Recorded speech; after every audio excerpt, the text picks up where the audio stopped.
The massive Cendery ship descended through Earth's atmosphere on a clear spring morning in 2057.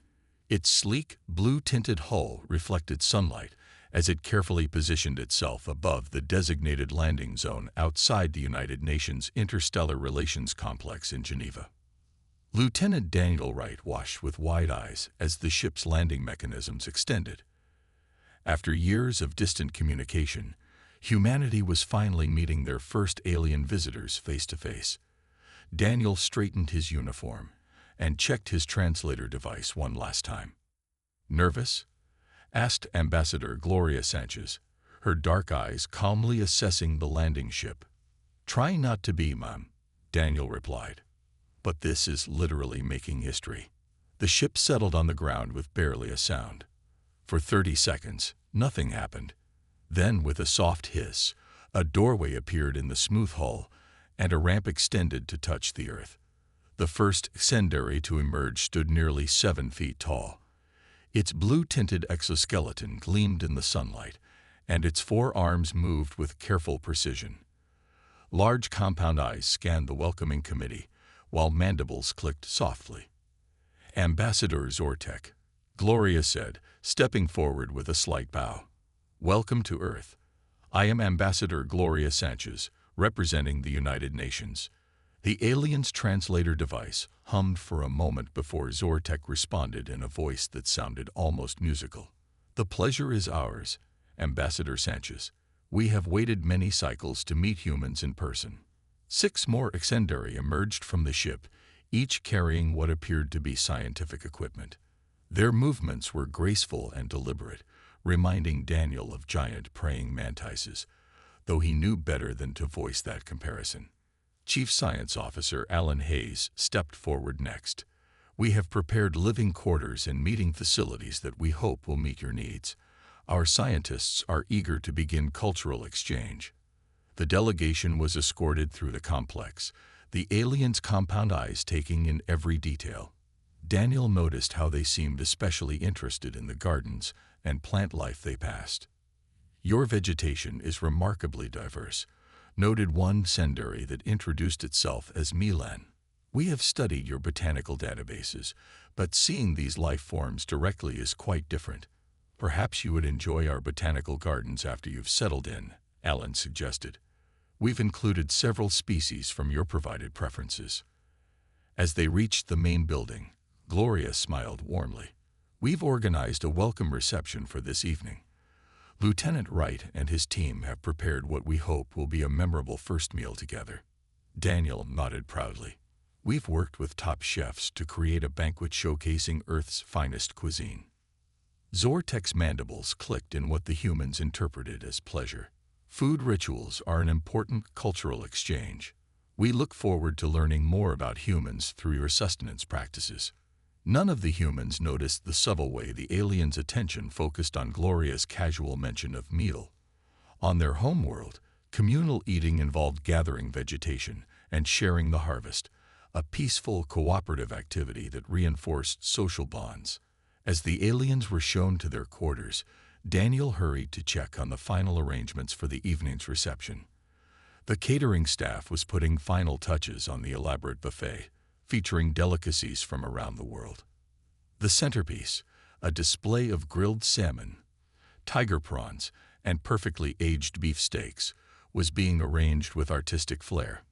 "This will knock their socks off," Chef Kevin Morgan said with pride. "If they wear socks, that is." Daniel laughed. "Just make sure everything's perfect. This dinner sets the tone for humanity's first alien diplomatic relationship." Neither of them could have predicted how catastrophically wrong that prediction would prove to be. The reception hall gleamed under soft lighting. Humans in formal attire mingled nervously, stealing glances at the tall blue aliens who moved with careful grace among them. The Cendery delegation had changed into what appeared to be ceremonial coverings, shimmering fabric draped over their exoskeletons in complex patterns. Ambassador Gloria Sanchez clinked a spoon against her glass, bringing the room to attention. "Distinguished guests from Cenderia, honored representatives of Earth, tonight marks the beginning of friendship between our worlds." The Xendari clicked their mandibles, and what the humans had learned was a sign of approval. Zortek stepped forward, towering over Gloria. "We are grateful for your welcome and eager to learn of your ways," the alien's translator conveyed in a melodic tone. Chef Kevin Morgan, who had been anxiously watching from near the kitchen doors, nodded to the servers. 6 white-gloved attendants wheeled in carts bearing covered silver platters. "Before the main banquet, we'd like to present some of Earth's most prized delicacies," Gloria announced. She gestured to Kevin. The chef stepped forward, beaming with pride. "For our first offering, we present Pacific salmon with lemon herb butter." He lifted the silver dome with a flourish, revealing the perfectly grilled fish, its skin crispy and flesh pink and moist. A strange sound, like the rustling of dry leaves, came from the Xendari group. Their compound eyes widened, and their upper limbs drew close to their bodies. "Is everything all right?" Gloria asked, her smile faltering. Zortek's translator struggled, emitting static before producing words. "This creature, it is a hunter of smaller water beings." Kevin nodded enthusiastically. "Yes, salmon are predatory fish. They eat smaller fish and insects. Only the best for our guests." More rustling sounds came from the Xendari. One of the smaller aliens in the back began swaying slightly. Before Gloria could speak, a server removed another dome, revealing a platter of tiger prawns arranged around a spicy cocktail sauce. "And these," Kevin continued, "are some of our finest shellfish. They hunt and scavenge on the ocean floor." Zortek backed away from the table. The translator on its thorax emitted clicking sounds before producing English. "You consume hunters deliberately." Gloria looked confused. "Well, yes. Many Earth delicacies are predatory species. Is there a problem?" The final dome was lifted, revealing the centerpiece, perfectly cooked ribeye steaks, the marbled meat glistening under the lights. "And our main course, beef from cattle raised on the finest pastures of Argentina," Kevin announced proudly. Milan, the junior Xendari scientist, emitted a high-pitched whine that made several humans cover their ears.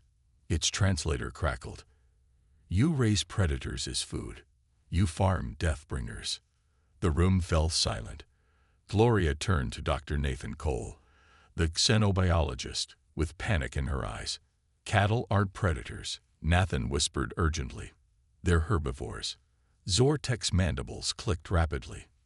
"These creatures have teeth for tearing flesh, yes, eyes forward for hunting. They could kill if needed." Nathan hesitated.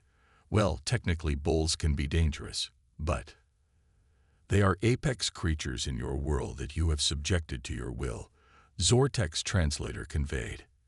"And now you consume them to absorb their strength." The Xendari delegation began backing toward the exit. Their carefully controlled movements had given way to what looked like barely restrained panic. "Please," Gloria said, stepping forward with hands raised. "There seems to be a misunderstanding." But it was too late. The translator on Zortek's thorax emitted one final message before the aliens retreated from the hall. "We did not know we had contacted a world of super predators who feed on hunters. We must reassess." As the door closed behind the aliens, Chef Kevin turned to Gloria with a bewildered expression. "Was it something I said?" Alarm lights flashed in the corridor as Security Chief Laura Peterson sprinted toward the emergency meeting room. It was 2 a.m., barely 4 hours since the disastrous welcome reception. "Status report," she demanded, bursting through the door. Inside, a bleary-eyed crisis team hunched around the conference table. Screens on the wall showed the Xendari ship, now hovering 50 feet above its landing pad, power systems fully active. Secretary General Eric Martinez looked up from his tablet. "They've recalled all their personnel from our facility and raised their ship into a defensive posture. They're not leaving orbit, but they're not talking to us either." Communications Officer Patricia Wells frantically typed at her station. "I've tried all channels. They're receiving our signals but not responding. All because of a dinner menu." Laura asked, dropping into an empty chair. Dr. Nathan Cole, his xenobiology reference materials spread across the table, shook his head. It's much deeper than that. We completely misunderstood their evolutionary psychology. He pulled up a holographic display showing the Centauri homeworld ecosystem. Look at their planet's biological development. Their species evolved from herd grazers with no natural predators. Their equivalent of Earth's predators are entirely plant-based. Nothing in their evolutionary history eats other hunters. Ambassador Gloria Sanchez, still in her formal attire from the reception, looked devastated. So when we served them predatory animals, we essentially announced ourselves as monsters, Nathan confirmed. In their conceptual framework, a species that hunts, kills, and eats predators would be like demons from their worst nightmares. Patricia's computer beeped. We're getting something. Text only. The message appeared on the main screen. We require explanation for ritual consumption of hunter species. Is this dominance display intended as threat? Gloria moved to the communication station. Let me respond. We need to fix this immediately. Her fingers flew across the keyboard. No threat intended. Humans evolved as omnivores. Consuming various species, including predators, is part of our natural biology, not a dominance display toward your delegation. The room fell silent as they waited. After 3 tense minutes, a reply appeared. Your species consumes hunters by biological necessity. Not exactly necessity, Nathan murmured. More like preference and cultural tradition. Don't tell them that. Laura hissed. They already think we're monsters. Gloria typed carefully. Our evolutionary history as both gatherers and hunters shaped our dietary practices. Many humans choose plant-based diets. Those who consume animal protein do so based on cultural traditions and nutritional considerations, not aggression or threat displays. The wait for a response seemed endless. Secretary Martinez paced the room while scientists reviewed Centauri cultural files, looking for anything that might help repair the damage. Finally, Patricia's terminal chimed. They want to speak with Dr. Cole. Video channel. All eyes turned to Nathan, who swallowed hard. Me? Why? You're our xenobiologist, Gloria said. They probably want scientific explanation, not diplomatic platitudes. Nathan straightened his rumpled lab coat. Patch them through. The wall screen flickered, revealing Zortek and 2 other Xendari in what appeared to be their ship's command center. Dr. Cole, the alien's translator conveyed, your species consumes creatures that hunt and kill. This behavior is unknown in our evolutionary history. We must understand. Do humans consider themselves apex super predators? Nathan took a deep breath. Ambassador Zortek, humans evolved alongside predators, not separate from them. We learned to hunt as a survival strategy. Our consumption of predatory species isn't meant as aggression. It's a reflection of our place within Earth's complex food web. Zortek's compound eyes seemed to study Nathan intensely. You claim this behavior is not intended to terrify non-predator species such as ourselves. Absolutely not, Nathan assured them. We had no idea our normal dining practices would be disturbing to you. Had we known, we would have prepared differently. After a brief conferral with the other aliens, Zortek responded. We require further evidence that humans are not threat displaying. We will send a new cultural liaison to assess. The screen went dark, leaving the crisis team looking at each other with cautious relief. Well, Martine sighed. At least they're still talking to us. And now, Gloria added grimly, we need to figure out how to convince them we're not the galaxy's nightmare predators. Junior cultural observer Milan moved through the Xendari ship's biogardens, seeking calm among the familiar vegetation. The events at the human reception had disturbed her deeply. As the youngest member of the delegation, she had been chosen for her adaptability to new ideas, but nothing in her training had prepared her for what she'd witnessed. Milan, the council awaits your report, called a voice from behind her. She turned to see Senior Science Officer Vexnor approaching. His exoskeleton showed the green tinge of advanced age. "I'm still processing the data," she admitted. "The humans are difficult to categorize." Vexnor gestured toward the communication chamber. "The elders are most concerned. Your direct observations will help determine our next actions." Milan followed reluctantly. Inside the circular chamber, holographic projections of the 7 council elders waited, their forms slightly transparent but imposing nonetheless. Elder Vospa's image spoke first. "Junior observer, share what you witnessed among the humans." Milan touched her data pad, and scenes from the reception appeared in the center of the room. The elders clicked their mandibles in distress as the footage showed Chef Kevin proudly displaying the fish, prawns, and finally the beef. "These were not symbolic representations," Milan explained. "These were actual remains of predatory creatures, prepared for consumption." Elder Kirtal's hologram leaned forward, and the humans showed no shame in this display.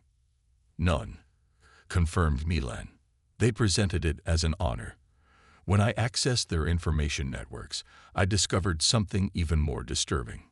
She displayed images from Earth's food production facilities, fishing boats hauling nets full of predatory fish, cattle ranches with thousands of large herbivores, processing plants for chicken and pork. "The humans have industrialized the cultivation of predator species," she continued. "They breed billions of potentially dangerous creatures solely for consumption." The council chamber filled with the rustling sound of agitation.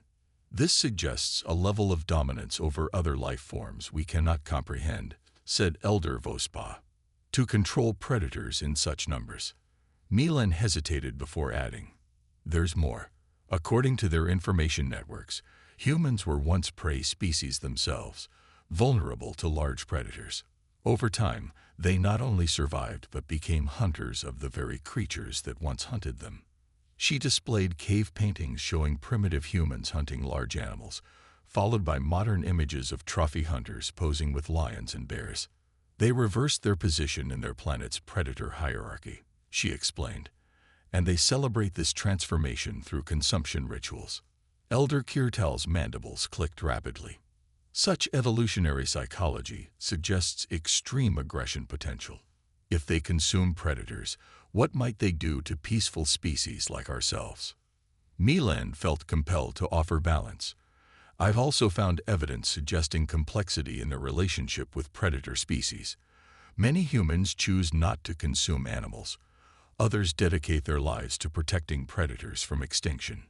She showed footage of conservation efforts, humans caring for injured wolves, releasing rehabilitated eagles, creating protected habitats for large cats. "Most puzzling," she added, "some humans keep miniature predators in their dwellings as companions."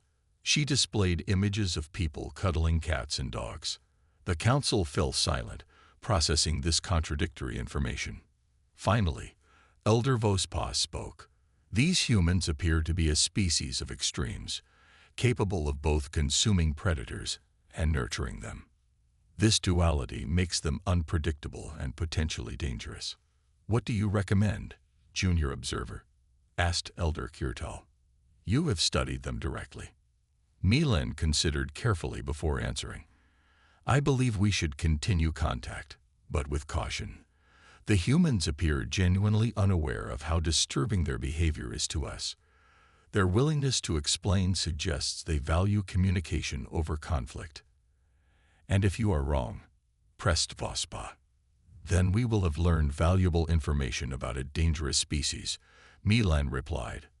"But I sense no deception in their attempts to explain their biology and culture, only genuine confusion at our reaction." The council conferred among themselves before reaching a decision. "Very well," Elder Vospa announced. "We will send you back to them, Milan.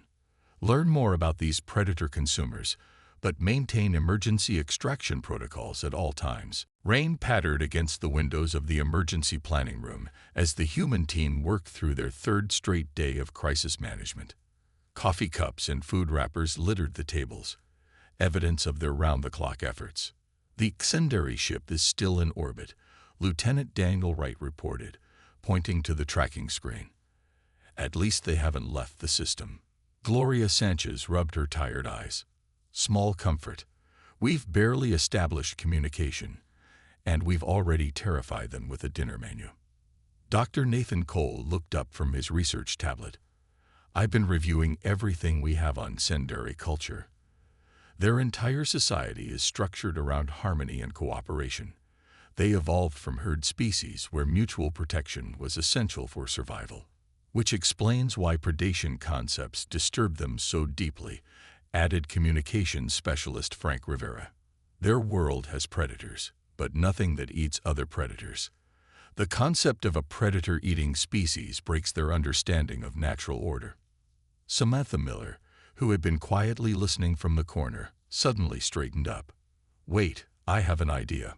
All eyes turned to the young lieutenant. What if we show them that humans aren't just predator consumers? What if we showcase our conservation efforts? How we work to protect endangered predator species? Nathan's expression brightened. That's brilliant, Samantha. We can demonstrate the complexity of our relationship with Earth's predators. Show them we respect and protect the same creatures we sometimes eat. Gloria mused. It might help them see us as more than just apex super predators. Frank was already typing on his tablet.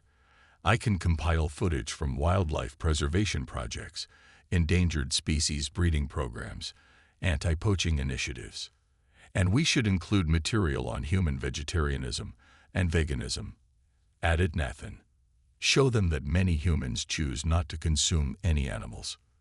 Gloria nodded decisively. Let's put together a presentation that shows the full complexity of humanity's relationship with Earth's ecosystem. Can we have something ready by morning? We'll work through the night if necessary, Frank promised. The team split into smaller groups, each tackling different aspects of the presentation.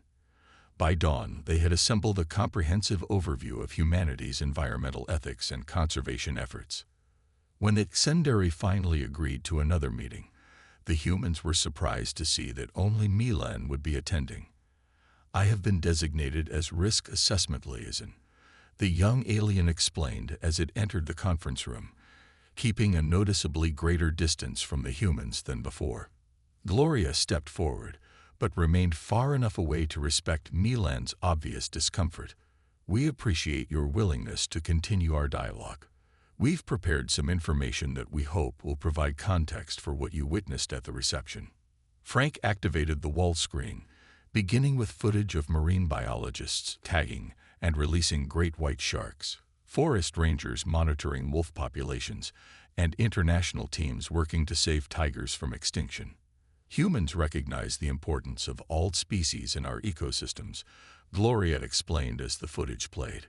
We work to protect endangered predators and maintain natural balances. Milan's compound eyes followed the images with apparent fascination. Yet you also consume such creatures. This contradiction is difficult to process. Nathan stepped in. Our relationship with Earth's predators is complex. We admire their power and beauty, study their behaviors, and work to ensure their survival. And yes, some humans also consume certain predator species as part of our omnivorous diet. The presentation continued, showing wildlife sanctuaries, rehabilitation centers for injured predators, and global conservation agreements. Our history with Earth's predators includes fear, respect, competition, and coexistence, Gloria explained.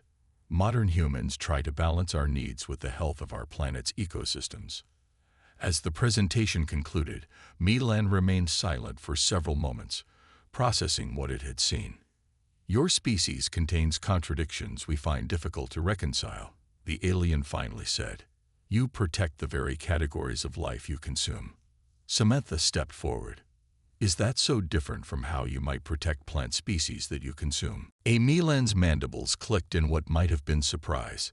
An interesting comparison. Plants regrow. Predators must be replaced through reproduction. Yet both are living beings that play important roles in their ecosystems, Nathan pointed out. Milan seemed to consider this. I will share this information with my superiors.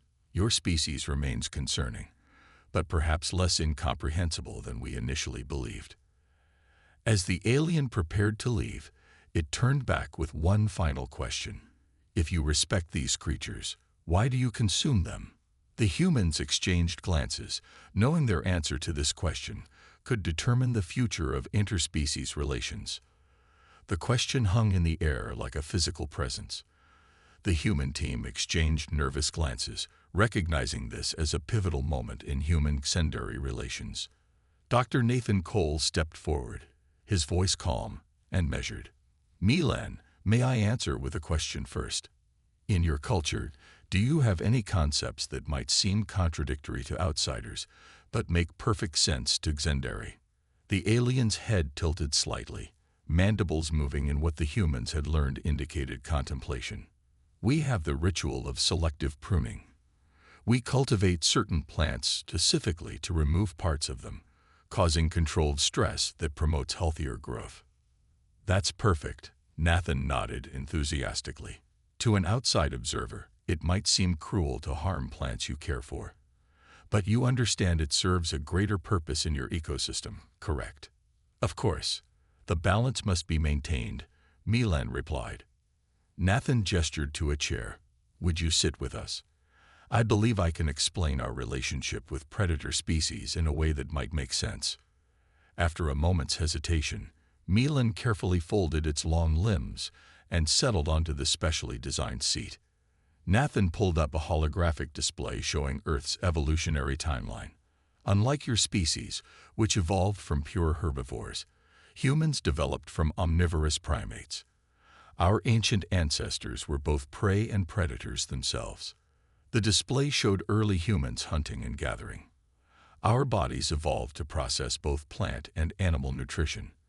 Our teeth, digestive systems, and brains developed in response to a mixed diet. Gloria added gently, just as your pruning rituals might seem contradictory to outsiders, but serve a purpose in your ecosystem, our consumption patterns reflect our evolutionary history rather than mindless aggression. Milan studied the evolutionary charts with obvious interest. Your species began as prey for larger predators. Yes, confirmed Nathan. For millions of years, our ancestors were hunted by larger carnivores. We developed tools and group hunting strategies as survival adaptations. The alien's translator hummed softly before conveying. So your consumption of predators is not a dominance display, but a biological continuation of survival strategies. Exactly, Samuel exclaimed, then lowered his voice when Gloria shot him a warning glance. Sorry, but yes, that's precisely it. Nathan continued. Many humans choose plant-based diets for ethical, environmental, or health reasons. Others maintain traditional omnivorous diets, but none of these choices are meant as aggression or threat displays toward other species.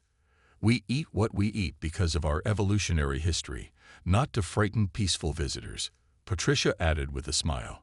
Milan was silent for nearly a minute, compound eyes shifting between the humans and the evolutionary display. Finally, the alien spoke. This is still disturbing to my people, but understanding it comes from biological imperatives rather than aggression is somewhat reassuring. The humans tried not to show too much relief, but Gloria couldn't suppress a small smile. Perhaps, Milan continued, we could establish a cultural exchange protocol, one that acknowledges fundamental biological differences while seeking common ground. We would welcome that, Gloria said warmly. Cultural understanding should go both ways. I am authorized to request information about your evolutionary path as well, Nathan added. We're genuinely curious about how your species developed. Milan's posture relaxed visibly. Our evolution followed a very different path. On our world, the greatest threats came from environmental extremes, not predation. We developed cooperative strategies rather than competitive ones. That sounds fascinating, Gloria said sincerely. Perhaps we could arrange a formal information exchange. Your biology, culture, and history for ours. I believe the Council would approve such an arrangement, Milan agreed, with appropriate safety protocols. As the meeting concluded, Milan paused at the door. One final query. These predators you consume, do they taste good? The question was so unexpected that Frank nearly choked on his coffee. Yes, Gloria answered honestly. Many humans find them delicious. How very strange, Milan remarked. I cannot imagine consuming anything that once had the capacity to hunt. But perhaps that is simply another biological difference between our kinds. As the alien departed, the humans exchanged cautious glances of hope. Do you think we've made progress? Samantha asked. Yes, Nathan replied. They're still disturbed by our eating habits, but at least now they don't think we're showing off our predatory dominance. Small steps, Gloria nodded. From dinner disaster to mutual understanding. We're getting there. The morning sun cast long shadows across the landing pad as the human delegation prepared to board the shuttle. After 3 weeks of careful negotiations, the Xendari had finally invited a small team to visit their ship orbiting Earth. Gloria Sanchez adjusted her formal jacket nervously. Everyone remembered the protocols. No sudden movements, maintain larger personal space than feels natural, and absolutely no mention of Earth's food chain unless they bring it up first. Nathan Cole nodded, his excitement barely contained. I still can't believe they're letting us visit their vessel. No humans have ever been aboard an alien spacecraft before. Just don't mess it up, Patricia Wells whispered, checking her translator device one last time. We've worked too hard to get to this point. The small team of 5 humans entered the shuttle. Gloria, Nathan, Patricia, Frank, and Samantha. As the doors sealed and the engines hummed to life, they exchanged nervous glances. History in the making, Frank murmured as the shuttle lifted off. 20 minutes later, they docked with a massive Xendari ship. The airlock cycled open to reveal Milan and 2 other aliens waiting to greet them. Welcome aboard the Harmony Seeker, Milan's translator conveyed. We have prepared appropriate environmental conditions for your comfort. The humans stepped onto the alien vessel, eyes wide as they took in the organic-looking corridors. The walls seemed almost alive, with subtle patterns flowing through them like slow-moving water. It's beautiful, Samantha breathed. Our ship incorporates living components that process air and regulate temperature, explained Milan. Much like your Earth's forests perform similar functions. As they moved deeper into the ship, the humans noticed something interesting. The Xendari had carefully removed all imagery of Earth's predatory animals from their information displays. Instead, the screen showed Earth's landscapes, mountains, forests, oceans, and deserts. We have prepared a cultural exchange center, Milan explained, leading them into a large circular room. Here we can learn from each other without problematic imagery. Gloria understood immediately. You've created a neutral space where neither of us will be disturbed by the other's biological realities. Precisely, clicked Milan, mandibles moving in what the humans now recognized as approval. The Council of Elders has authorized me to show you this. A holographic display activated in the center of the room, showing the Xendari homeworld, a beautiful planet with purple-tinged vegetation and vast, shallow seas. Our evolutionary path began here, Milan explained, showing images of small, grazing creatures that resembled a cross between insects and deer. Our ancestors developed in environments where cooperation improved survival rates. Predation was rare and primarily targeted the weakest individuals. Nathan watched, fascinated. So your species never needed to develop predatory adaptations or defenses against large predators. Correct. Our challenges came from environmental factors, seasonal changes, resource scarcity, and habitat shifts. We evolved intelligence to solve these problems collectively. The humans listened, asking questions and drawing parallels to Earth's evolutionary history. Hours passed as the 2 species shared their biological and cultural development. It's remarkable, Gloria observed during a break. 2 intelligent species with completely different evolutionary pressures, meeting across the stars. Zortek, who had joined them midway through the session, clicked thoughtfully. Indeed, though your predatory aspects remain disturbing to us, we begin to understand they are simply part of your evolutionary heritage, not a threat to peaceful species. And we appreciate how disorienting our carnivorous habits must seem to your people. Gloria replied. We'll continue to be mindful of this difference. As the first day of the exchange concluded, Zortek presented Gloria with a small device. This contains our proposed biological imperatives and cultural expressions protocol. It acknowledges that evolutionary paths create fundamental differences in how species perceive the world, while establishing guidelines for respectful interaction. Gloria accepted it with a formal bow. This may be the most important document in human history, the beginning of true interspecies understanding. As the humans prepared to return to Earth, Milan approached Nathan privately. My study of human culture suggests a question you might appreciate. How many Xenderi does it take to understand a human? Nathan laughed in surprise at the joke attempt. I don't know. How many? Milan's mandibles clicked in what might have been amusement.